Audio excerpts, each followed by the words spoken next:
महाराज जी, हम अक्सर कहते हैं कि हमारा गोल बहुत बड़ा, उद्देश्य बहुत बड़ा होना चाहिए, लक्ष्य बहुत बड़ा होना चाहिए, बट जब वो लक्ष्य पूरा नहीं होता तो फिर हम डिप्रेशन में चले जाते हैं। महाराज जी, ऐसे में मार्गदर्शन करें।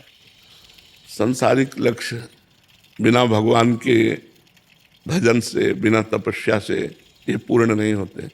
केवल मेहनत से अरबपति नहीं बनोगे, उसमें तुम्हारा पुण्य भी साथ लगना चाहिए, उसमें तुम्हारी तपस्या भी होनी चाहिए, उसमें तुम्हारा साधन भी होना चाहिए।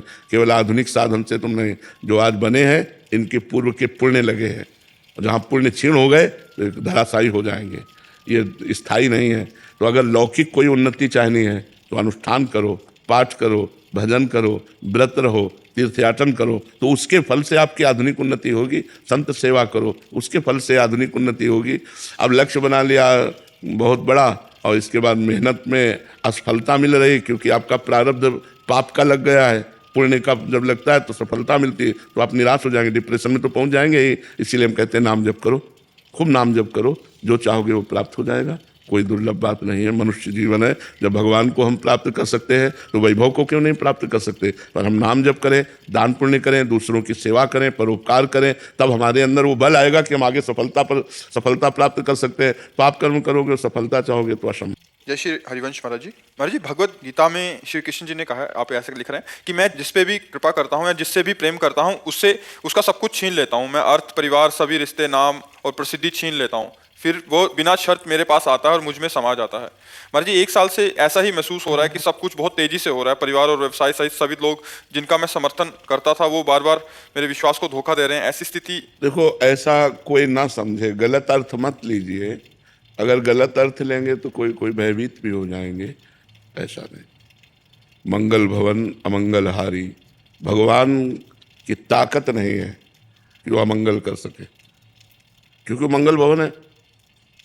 अरे वो मारेंगे तो देव दुर्लभ पद प्राप्त होता है। भगवान की ताकत नहीं किसी का मंगल कर सके। जैसे सूर्य की ताकत नहीं कि अंधेरा दिखा दे, क्योंकि जहां सूर्य रहेगा वहां अंधेरा नहीं हो सकता। ऐसे जहां भगवान का आश्रय हुआ वहां अमंगल नहीं हो सकता। तो जो भगवान ने कहा उसे समझना है। जब तक हमारी धन में प्रीति होती है, जब तक हमारी परिवार में प्रीति होती है, जब तक हमारी भोगों में रति होती है, तब तक भगवान से प्रेम नहीं होता। तो भगवान 2 प्रकार से वो रति हटाते हैं। अगर विवेकवान है तो भगवान अंदर वैराग्य देकर हटा देते हैं, और अगर विवेक नहीं है तो फिर वो वस्तु ही हटा देते हैं, जिससे उसकी रति हटकर भगवान में पहुंच जाए। ये भगवान की कृपा होती है, ना कि भगवान के द्वारा किया हुआ कोई अमंगल विधान होता है। ऐसा कोई ना समझे। नहीं तो सबसे बड़े महाभक्त जिनके लिए भगवान ने कहा अहम भक्त पराधीनो अस्वतंत्र ईदिज, महर्षि दुर्वासा से कहा मैं भक्त के पराधीन हूं, वो महाराज अम्बरीश। अगर भगवान सबका धन छीन लेते हैं तो चक्रवर्ती सम्राट हैं, बात बनेगी नहीं। महान भक्त हैं। अगर भगवान का ये वचन है कि मैं जिस पर कृपा करता हूं उसका धन छीन लेता हूं, तो फिर अम्बरीश जी का धन छीना क्या। चक्रवर्ती सम्राट अम्बरीश जी, भगवान प्रकट हो रहे हैं स्वयं चक्रवर्ती सम्राट महाराज दशरथ जी के यहाँ। भगवान जब कृपा किए तो सुदामा को सुदामापुरी का निर्माण कर दिया। तो मुझे लगता है हमको समझना होगा इस बात को, कहीं हम उल्टा न समझ ले। तो अगर भगवान की शरणागति से सर्वनाशी होता है तब तो हमारे पास कुछ नहीं होना चाहिए था। अच्छा, पूर्व पाप के प्रभाव से किडनी फेल हुई और भगवान की कृपा का बल देखो कि इस स्थिति में भी हम आपसे बात कर रहे हैं, हम आपसे बैठकर चर्चा कर रहे हैं। क्या आप भगवान की कृपा नहीं कहोगे? तो भगवान की कृपा दुलार करती है कि पीटती है? भगवान की कृपा देती है कि लेती है? हमें इस बात पर देखो, भगवान की कृपा सजाती है या उजाड़ती है? सजाती है। हाँ, सत्य को सजाती है, असत को उजाड़ती है। जो हमारे अंदर असत भावनाएं हैं उनका सर्वनाश कर देती है भगवान की कृपा। तो ये हम ना सोचे। 2 प्रकार से कृपा भगवान की तरफ ले जाती है, बहुत अच्छे से समझ लो। जो विवेकवान है उसके अंदर से राग नष्ट करके भगवान की कृपा ले जाती है, और जो विवेकवान नहीं है तो भगवान उसकी उस वस्तु का ही अपहरण कर लेते हैं, क्योंकि नाशवान है, अशाश्वत है, अपने को देना चाहते हैं, वो उधर हेर रहा है तो उसी को हटा दिया, अब हेरो मेरी तरफ, केवल माँ में कम शरणम ब्रज, मेरी केवल शरण में आओ। तो इसमें भगवान की अपार कृपा है, ना कि कोई अमंगल। बहुत बड़ी कृपा भगवान की। अच्छा, व्यापार न चलना, परिवार के लोगों का हमसे प्यार न करना, ये व्यवहार है पूर्व प्रारब्ध का। पूर्व प्रारब्ध, लाखों भक्तों में से ऐसे कितने भक्त होंगे जब भक्ति नहीं करते थे तो उनको उनको सुख सुविधाएं नहीं मिली, और जहां भक्ति शुरू की तो सुख सुविधाएं सब मिलना शुरू हो गई। भक्तों से आप पूछिए, तो अगर कहीं हमको इस कृपा सब सुख सुविधा का नाश कर देती है तो ऐसा हम मानने के लिए तैयार नहीं, क्योंकि एक से एक महान भक्त जो राजऋषि हुए हैं, जो बड़े बड़े चक्रवर्ती सम्राट हुए हैं, वो भगवान के भक्त हुए हैं, तो भगवान उनके सम्राट पद में भी रीझ करके उनको दर्शन दिए। ऐसा कौन महात्मा है जिसकी रक्षा के लिए सुदर्शन चक्र लगा हो? लेकिन अम्बरीश जी की सुरक्षा के लिए सुदर्शन चक्र लगा था, और अम्बरीश जी की रानियां थी, राजा थे, वो सारा वैभव था। तो भगवान दो प्रकार से अपनी तरफ घसीटते हैं, एक तो विवेक देकर राग का नाश, और दूसरा उस वस्तु को हटाकर अपनी प्राप्ति कराना। ये परम मंगल में भगवान का विधान है। तो खूब नाम जप करो और राजी रहो उसी में जिसमें उसकी रजा है। जिसमें तुम राजी हो उसमें मैं राजी हूं, बस देख लेना, जीत जाओगे, मंगल हो जाएगा। जिसमें तुम राजी हो उसमें हम राजी हैं, ये बात सीख जाओ तो सब मंगल हो जाएगा। आज हमको थोड़ा सा कष्टप्रद जीवन लग रहा है, लेकिन कर हमारा जीवन बड़ा मंगलमय होगा, ऐसा विचार हर भक्त को करके भजन में और दृढ़ रति करनी चाहिए, संशय नहीं करना चाहिए। राधे राधे महाराज जी। महाराज जी, राधा रानी की कृपा से मुझे भी भगवान का नाम लेना और भक्ति करना बहुत अच्छा लगता है। महाराज जी, मेरा सवाल है कि मैं अपने व्यवसाय को लेकर बहुत ही परिश्रम करना चाहता हूं। मैं दिन रात मेहनत करके अधिक धन कमाना, अच्छा नाम बनाना चाहता हूं, लेकिन जब भी मैं ऐसा सोचता हूं तो मन में डर देखो, होता है कि... हम ये मना किसी को नहीं करते कि आप धन ना कमाओ, क्योंकि मेहनत करके धन कमाने से परिवार का पोषण होगा और धर्म भी बनेगा। 4 रुपये आपके पास ज़्यादा हैं तो आप किसी गरीब की सेवा में लगा सकते हो, बीमार की सेवा में लगा सकते हो, किसी गरीब की बेटी के ब्याह में लगा सकते हो। तो ये धन कमाना चाहे, लेकिन मेरा नाम हो, मैं धनी सबसे ज़्यादा बनूं, ये वासना बहुत गलत है। ये फिर गिरा देगी। आज तक किसका नाम बना हुआ है बताओ बच्चा? एक से एक चक्रवर्ती सम्राट, एक से एक धनी मानी, सब मिट्टी में मिल गए। किसका नाम, कौन, कहाँ? सब, चाहे वो अभिनय करने वाला हो, चाहे वो गायन करने वाला हो, चाहे वो जिस डिपार्टमेंट का हो, चरम सीमा तक पहुंचा, मिट्टी में मिल गया, खत्म, खेल हो गया। 4 दिन तक बात रहती, इसके बाद माया सब में धूल डाल देती है। तो हमें लगता है हमें मेहनत करके कमाना चाहिए, जो मिल जाए परिणाम में उससे हमें धर्म करना चाहिए, परिवार का पोषण करना चाहिए, लेकिन ये वासना नहीं रखनी चाहिए। वासना रखनी चाहिए कि मैं भगवान का भक्त बनूं और भगवान की प्राप्ति इसी जन्म में करूं, ये वासना रहनी चाहिए। वासना रहनी चाहिए भगवत प्राप्ति की, और कर्म भगवत समर्पित करते हुए जो भी प्राप्त हो जाए उससे परिवार का भरण पोषण होना चाहिए। कहते साईं इतना दीजिए जामे कुटुंब समाए, मैं भी भूखा ना रहूं और अतिथि न भूखा जाए। मेरे द्वारे से कोई भूखा ना लौटे और मेरे परिवार का भी भरण पोषण होता रहे, भगवान इतना मुझे देते रहो। ये तो बात ठीक है, लेकिन मैं सबसे बड़ा धनी बन जाऊं, ये वासना ही गलत है। ऐसी वासना ना रखें। बेंच महाराज जी, महाराज जी, आपके श्रीमुख से सुना था कि मेरे तो गिरधर गोपाल दूसरों ना कोई। महाराज जी, मुझ में मेरे तो गिरधर गोपाल का भी ठसक नहीं हो पा रहा। महाराज जी, इसके लिए मैं क्या करूं? हाँ, नाम जप करो। नाम जप में बड़ी सामर्थ्य है। भगवान के परम पवित्र बहुत मंगलमय नाम है। जो नाम गुरुमुख से मिले या जो प्रिय लगे वो नाम जपना शुरू कर दो। हम तो राधा राधा राधा राधा राधा राधा। महाराज जी, कुछ वर्ष पहले विपरीत परिस्थिति थी, तो नाम जब भजन होता था महाराज जी।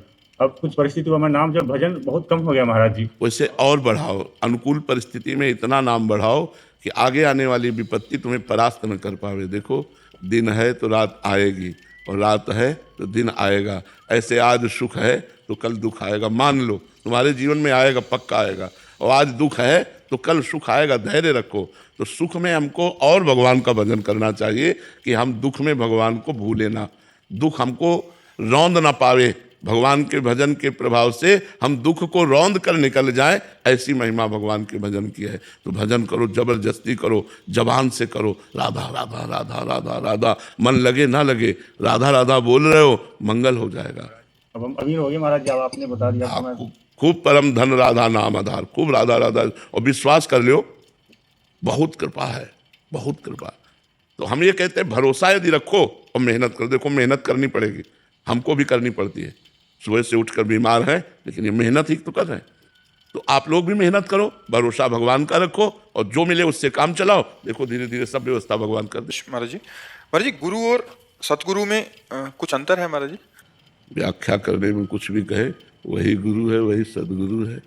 जो वर्णन किया गया, गुरुर्ब्रह्मा गुरुर्विष्णु गुरुर्देव महेश्वरा गुरु साक्षात परब्रह्म तस्मै श्री गुरुवे नमः।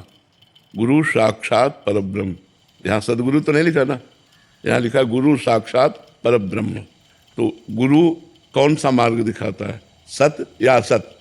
सत मार्ग दिखाता है, तो उसी को सदगुरु कहा गया, जो सत मार्ग हमें दिखाए, जो सत मार्ग के द्वारा भगवत प्राप्ति कराए, उसी को सदगुरु कहा गया है, उसी को गुरु कहा गया है। अज्ञानतिमिरान्धस्य ज्ञानांजन शलाकया चक्षुरुन्मीलितं येन तस्मै श्री गुरुवे नमः। जो अज्ञान का नाश करके ज्ञान रूपी नेत्र प्रकाशित करते हैं, ऐसे सदगुरुदेव भगवान को हम नमस्कार करते हैं। वही सदगुरुदेव है, वही गुरुदेव है, कोई अंतर नहीं। अब व्याख्या करने में जैसे कि जो उपदेश दे करके छोड़ दे उसे गुरु कहते हैं, और जो प्रभु के चरणों में जाके पहुंचा दे उसे सदगुरु कहते हैं। व्याख्या करने की बात अलग है। तत्व एक है, उसके नाम अनेक हैं। गुरु कहो, सदगुरु कहो, वाहेगुरु कहो, जो भी नाम कहो, वो परमात्मा एक है, साक्षात परब्रह्म तस्मै श्री गुरुवे नमः। हमारी दृष्टि में गुरु सदगुरु वाहेगुरु कोई अंतर नहीं, वही परमात्मा है, दूसरा कोई नहीं। परमात्मा दो है क्या? तो सदगुरु दो है क्या? कि गुरु अलग होता है, सदगुरु अलग होता है? जब परमात्मा ही एक है तो वही गुरु है, वही सदगुरु है, वही जीव है, वही ब्रह्म, वही जड़ है, वही चैतन्य है, सब कुछ वही। एको ब्रह्म द्वितीयो नास्ति। तो इस सिद्धांत के अनुसार हम उसे परब्रह्म कहें, उसे वायुगुरु कहें, उसे सदगुरु कहें, उसे गुरु कहें, उसे प्राण जीवन धन कहें, जो कहें वो वही एक है, दूसरा कोई नहीं है। महाराज जी, गुरु आज्ञा अवज्ञा देखने पर क्या करना चाहिए? अगर कोई गुरु की आज्ञा की अवज्ञा कर रहा हो तो ऐसे साधक को अगर देखें तो? मन से प्रणाम करके उसकी निंदा न करते हुए अपने को संभालना चाहिए। परमार्थ अपने संभालने के लिए है। जो हम सत्संग सुने तो हम अपने जीवन को देखें कि सत्संग के अनुसार है कि नहीं, जो हम आचरण भगवत मार्ग में उतारने में उतार रहे हैं कि नहीं। अगर हम दूसरे को देखेंगे तो किसी में गुण दृष्टि देखेंगे, किसी में दोष दृष्टि देखेंगे। तो सुनहु तात मायाकृत गुण और दोष अनेक, गुण या उभय न देखी, देखी सो अविवेक। किसी में गुण देखना, किसी में दोष देखना, ये अविवेक है, ये विवेक नहीं। विवेक तो ये है कि सब में प्रभु को देखो, गुण दोष मत देखो, अपने दोषों को देखो, अपने को बचाओ, अपने को परमार्थ में चलाओ। दूसरा साधक गुरु अवज्ञा करता है, उसको भी प्रणाम, हम उसकी भी निंदा नहीं करेंगे। अपने को गुरु अवज्ञा नहीं करनी तो हम परमार्थ में भगवान को प्राप्त कर लेंगे। राधे महाराज जी, दंडवत प्रणाम। गुरुजी, शरीर अध्ययन करता है और आपके मुख से सुना है कि अध्ययन ही शास्त्र की पूजा है। ऐसे में अध्ययन कर रहे विद्यार्थी जो अपने दिनचर्या में कितना नाम जप करना चाहिए महाराज जी?